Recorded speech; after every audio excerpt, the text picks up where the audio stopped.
आज ये बांग्लादेश में जो आज ये घटनाएं घट रही, इसके जिम्मेदार का महात्मा गांधी नहीं है। जय हिंद साथियों, पहले तो एक बात ये बताओ, महात्मा गांधी विषय में बात कर रहे हैं तो आगे कुछ पॉइंट्स पे बात करेंगे। कुछ लोगों की टिप्पणियां हमने सुनी तो हमको लगा इस पे बात करनी चाहिए और एक वीडियो बनता है इस चीज़ के लिए। जिस व्यक्ति ने 19वीं शताब्दी में, शायद जो लोग बोलते हैं उनसे लेके उनके फैमिली मेम्बर्स से, उनके रिलेटिव से आज तक उस हद तक, यहाँ तक कि अमेरिका का वीज़ा नहीं होगा उनके पास, बात करते हैं आसमान चांद सितारा की। महात्मा गांधी कोई साधारण व्यक्ति तो थे नहीं।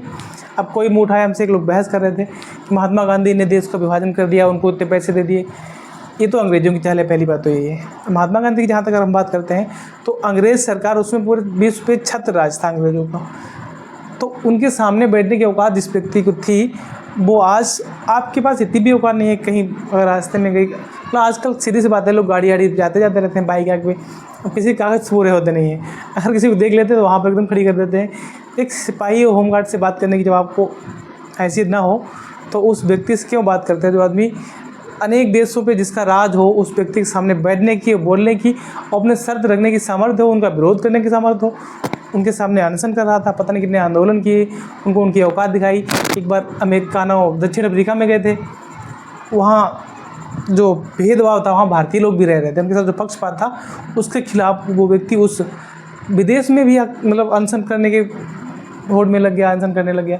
आप एक गांव के मुखिया बनने के लिए कुछ नहीं कर सकते हैं, मुखिया नहीं बन पा रहे। पहली बात तो ये सोशल मीडिया का ज़माना है।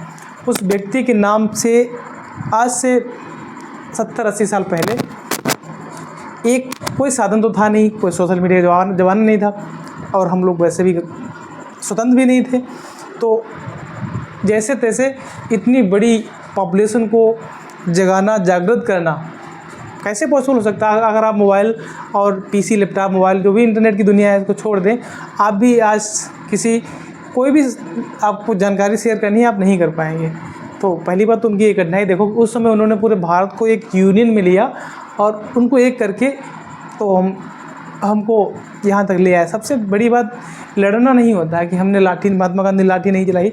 उनकी ये बाबत देखो, यूनियन कितनी बड़ी उन्होंने बना के रख दी। आपको औकात है एक यूनियन, अपनी गांव की यूनियन अगर तुम बना लो तो शायद आप गांव के मुखिया के तब भी हो जाओ।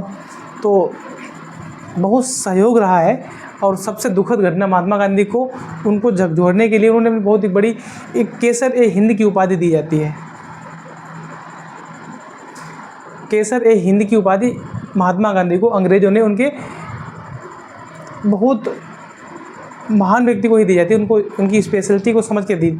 और 13 अप्रैल 1919 को जो जलियांवाला हत्याकांड हुआ था, इससे महात्मा गांधी बहुत ज़्यादा दुखी हुए, उदास हुए, और अपनी केसर ए हिंद की जो उपाधि है उसको वापस कर दिया और कहा हमको ये उपाधि नहीं चाहिए। इसका मतलब होता है कि जैसे पहले जो अपने देश में ही प्रचलन था, जो महाराज महारानी हुआ करते थे, वो किसी विशेष व्यक्ति को दिया करते थे, वो बहुत ऊपर लेवल की उपाधि थी।